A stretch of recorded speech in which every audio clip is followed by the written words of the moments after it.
Hey everybody, this is another one in our series of podcasts, and today Doris visits the fjords. You may have cruised the Caribbean on the Med and you're thinking, what's it like in the fjords? If you like changes in weather, you've got that. You can get 4 seasons in one day. You definitely need to take your waterproofs.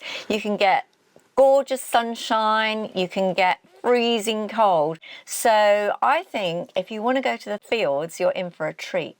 Let's look at what we mean by the fjords, because you guys probably going, okay, well, I'll pop over to Stavanger. Well, that is the fjords, yeah, as is Oslo, but they're both very different. So the United Kingdom's here, and as you can see, if we pop across, you can go into the Baltic.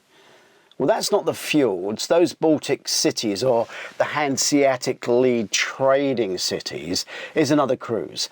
Oslo happens to be on the way into the Baltic and is more often or not either on a short cruise or in the Baltics. It's -7 here, so if you're doing a Baltic cruise, just be aware it does get colder, but it's very Christmassy. If you're looking for fast free Wi-Fi and you do go to Oslo, yeah, the Opera House Cafe has free Wi-Fi, and it is, I mean, it's not just fast, it's unbelievable. And as we've only got 1.2 meg here, like dial-up speed in London, because they've not given us fibre where they're waiting for the rest of the country to have it, not jealous at all, it was a shock. And another thing about Oslo, which was a highlight for me, the Opera House, you can climb onto the top of the Opera House and get the most amazing views of Oslo. You don't actually have to climb up the side wall, you just go through the stairs. No, you climb on the roof. You climb. Yeah, up I know on the you do, roof. but you don't have to climb the walls to get up there. No, you don't climb the. So no. you just go up the stairs. No, but it feels intrepid. The lift. It feels very intrepid to me. I enjoyed that. There's a ski resort up there, isn't there? I think can you not ski it? Yeah, you can ski down. We've left this till last because it's away from the centre, but the ski slope behind me is actually the Opera House, and people climb up to get a great view. Provided you don't ski off the edge of the Opera House. That would be very silly. Anyway, enough of Oslo, because you might not be going there. So we're going to have to forget Oslo, really, when we talk about the fjords, because the hop across here from England is normally to this edge of Norway. Now, Norway's pretty big. I mean, the coastline is enormous. The furthest north we've been is Alta, which is right up here. You're almost on the edge of the Arctic Circle bit and just before you hit Russia. So Norway borders with Sweden, Finland and Russia, but most of it is up to this sea, and you have the Arctic Circle just above it. And can I say, by the way, that Alta is one of my most favourite cruise stops. We saw the Northern Lights there. We were so lucky, and we saw them from on deck. We didn't even have to go on an excursion. It's cold. You have to take your thermals, but it is stunning. There are ice sculptures. We were very lucky. There was dog sled racing. I've just put one up on the screen for you. Look. Oh, wow. Yeah. It was just the most amazing day. It was like being in a winter wonderland. I love Alta. It's a wonderful cruise stop. I'm on a Northern Lights cruise and we're sailing into Alta. The fjords are peaceful and the mountains are covered in snow and look spectacular.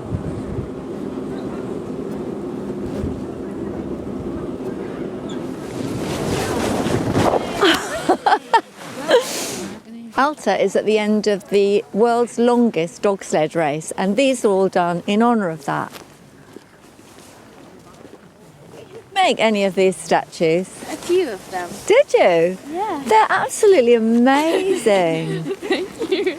And is this where the dog sled race ends? Yeah, it was there. Yeah, you have to practice your yodeling. La, la, la, la, la. Inside this museum, you don't have to do karaoke. There's this thing where you sing to the Northern Lights. Sammy. Yes. Sammy singing. It's actually weird. in the base of the church. Yeah. There is a Northern Lights sort of exhibition. Yeah. And there's this thing where you can sing along with the Sammies. Yeah, and it's very embarrassing because what you do is you put your headphones on, so you think you're singing gently to this machine, and actually everyone can hear you. It's a bit like the silent disco. Yeah. It's embarrassing. And he filmed me, which I thought was cruel. It's on the film. You can make your own judgment. I thought it was a bit cruel. Alta is proud to be the first research centre for the Northern Lights, and the museum inside the church is very good. They ask you to share your photos, and we definitely will be. When you get up to Alta, it's cold. You're going up towards the ice. Narvik is also pretty snowy. Another special cruise stop, Narvik. I just need to tell you, the Sami, who are the local indigenous people, you should never ask them how many reindeer they have.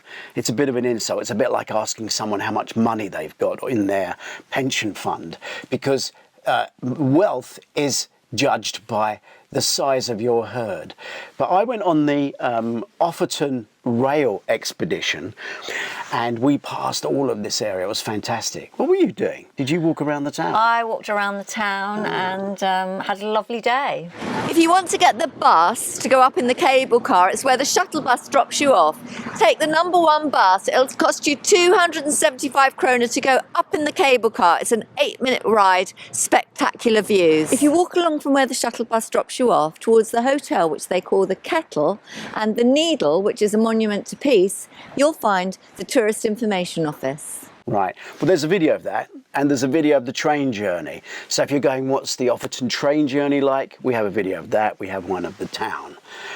Where else might you go? Well, of course, you could go across. If you are really thinking of doing something different, you could go across to Iceland here.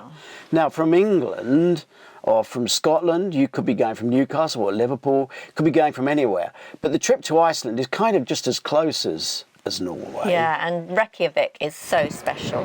Hello, we're in Iceland today, and parked right alongside us is the Norwegian Prima. Did you do anything in Reykjavik? I did the hot springs, which was one of the highlights. We're definitely heading somewhere. So we're in the Blue Lagoon. It's 8:10 at night. It's really cold outside, but the water is just like a lovely hot bath. It is quite incredible here.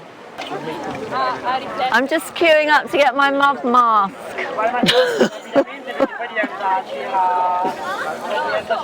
Not worried about your eyes, just avoid my microphone. It's quite a lot. They assured me would remove all my wrinkles. As you can see, they might have been exaggerating, but it was a great day. Yeah. Yeah, that's me in my mud pack. He wouldn't wear a mud pack. No, obviously. I tried, but well, I was no. busy. I was having to hold the camera. Now, there's a few things you should know about Iceland when you visit it. Most people are going to go, I need to go to the Blue Lagoon, which is in Reykjavik. Now, Reykjavik is quite a big town, and there's an awful lot to see. They have some incredible things like organised graffiti. It's a bit like Banksy's been around, really. So that's beautiful. You've got the usual. The Rainbow Road. The church.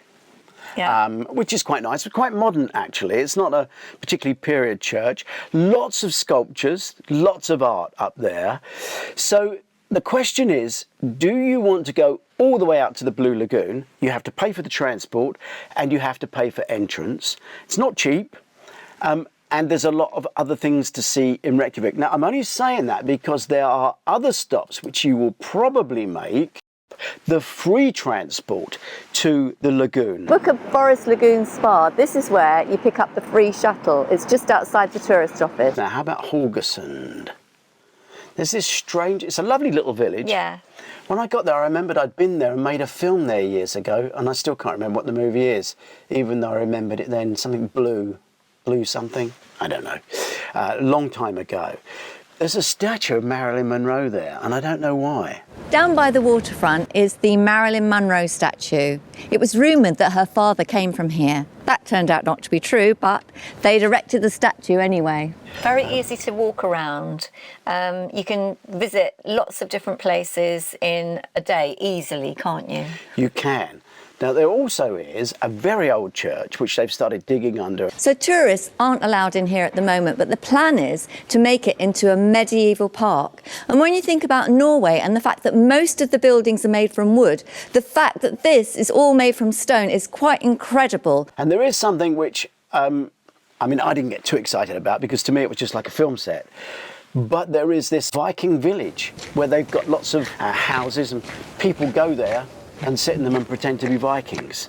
And they'll show you around. It's a wonderful place. The Viking farm is quite a long walk from St Olave's Church, and it's steep, so just be aware of that. It's over that bridge, if you can see that in the distance. Well, Ragnar, I think I'd need an inside toilet. You can really imagine what it was like when the Vikings lived here. And these houses are used for the school camp that's here. That's trying to live the Viking way and learn how the Vikings lived. Stavanger, Bergen, all beautiful stops. And if you like walking in the mountains, I mean, there is endless opportunity. If you like kayaking, you can go on the kayak safaris, and it's chocolate box. So this is the Sonia Field, and we are all the way down here in Flam. So this is the tourist centre where you can book boats, trains and automobiles. Nothing in Flam is very far from the ship. This is the famous Flam Railway, 12 miles long, up through the mountains, see the waterfalls.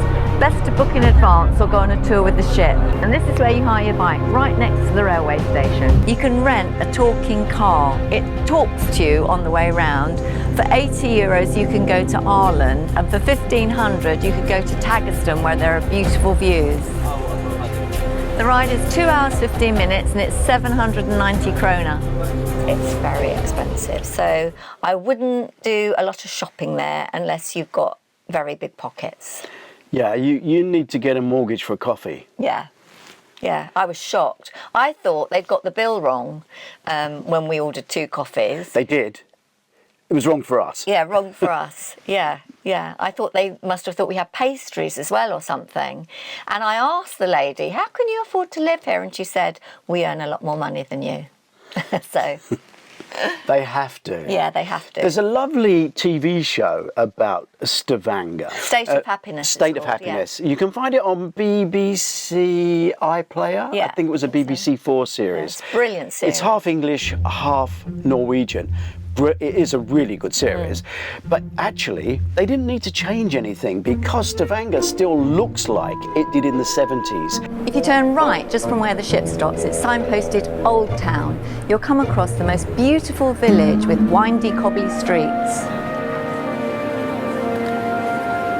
The Old Town in Stavanger is said to be a living museum and is the largest collection of 18th century buildings in the whole of northwest Europe. This is a canning museum in the Old Town, and every Tuesday and Thursday from June to August they smoke brislings here and you can taste them. Is this a good look? I'm told it often rains in Norway. We're lucky today though. The interior of the museum dates from 1880 to 1930 and it's very interesting and worth a look. This was originally a working class area and the houses were painted white in the 19th century. Here's an example of a worker's cottage. It was the big oil boom town, so it's worth watching the series if you can before you go, especially the first series, which is the best series. Bergen. Oh, Bergen is so pretty. Why does it always rain when we go to Bergen? I don't know. I did buy a rain hat there, but once when we went there, I had my waterproofs and it was so torrential that when I got back to the ship, I was soaking inside. So I would say an umbrella, I think, is essential in Bergen. Yeah, we went out with Gary, our friend Manuel Martinez, who was on the ship at the same time as us. He often is. We got soaked, absolutely soaked. So here we are in Bergen. This is a very early depiction of Gogglebox, the hit Channel 4 show. This is what it would have looked like over 200 years ago. I'll tell you a funny story about Bergen, just before we leave to go to another place. We were on a ship, Gary was on it, but we also had the Gary Barlow lookalike tribute act. Another ship was parked next to us and they had Robbie Williams tribute act. So they'd never met each other. They decided to meet. They were texting each other. We're going to be in Bergen on the same day. Let's meet in a pub. Well, of course, you got Gary Barlow and Robbie Williams lookalikes in a pub, and the press got wind of it. Before you knew it, it was like a press. They all just thought Gary Barlow and Robbie Williams were there. The public were like flies. Yeah, it was very funny. They were our acts. Yeah, very good. Bergen. Oh, you must go up to the top. So it's normally a day's sailing across to the fjords, and then you'll see Stavanger. You'll be out to one of the inner fjords. You go up to Bergen, and then it's a day back, or it can be a day back. If you go up to Narvik, there's a day at least sailing up there, isn't there? It depends on how your ship does it. Yeah, that's true. You could stop at Tromsø on the way. You could stop at various places on the way up. Another thing about the fjords, I don't know whether this happens all the time, but I have a feeling they're a little bit more dressy than the other cruises. Yes, I think you're probably right. Yeah. I mean, you don't have to dress up. Obviously, there are the areas on the ship where you don't need to dress, but you'll find that it's got a much more mixed audience. You get a lot of people from different countries coming to see these areas, and of course, it's only certain ships that go there. So you'll find much more of a mix, all kinds of people who've travelled all the way to jump onto a ship leaving England to go into these wonderful fjord-like places. And sometimes the mountains are like really high and there's just this cut through them, and the ship goes through and it's like there's like that much either side. You think, how are they doing it? But even the big ships go through like that. They tend to play classical music as well, don't they? Yeah, I do think as well, if you can stretch to it, that's one time when it's worth getting a balcony, because there is so much scenery all the time, isn't there? Yeah. You're not sort of stuck out at sea. So I think that is one time when, you know, a little breakfast on your balcony, going through that wonderful scenery is quite idyllic and special. And also, I do think it's a good first cruise to take, because it's not a long one, and you get a taste of everything. All the seasons And the ship, because you're on the ship for a because you're while. on the ship, and I think it's a good choice for a first-time cruise. It is actually a cruise, isn't it? Whereas I Yeah. think you could argue that, say, a Caribbean cruise is really just a floating holiday between beaches. Yes, It's your not your really a hotel cruise. is floating I mean, across it's a with cruise, you. Yeah, but you don't get to enjoy the ship, because sometimes there are no sea days. none. None. That's more of a summer holiday. Yeah. But yeah. So if you're wondering what all of the different cruises are like, do drop by again to our Doris Visits video podcasts or vodcasts, and we will be doing some of the other routes. But all these films are in full as we describe the port guides on Doris Visits. And we hope you find them helpful, and happy cruising.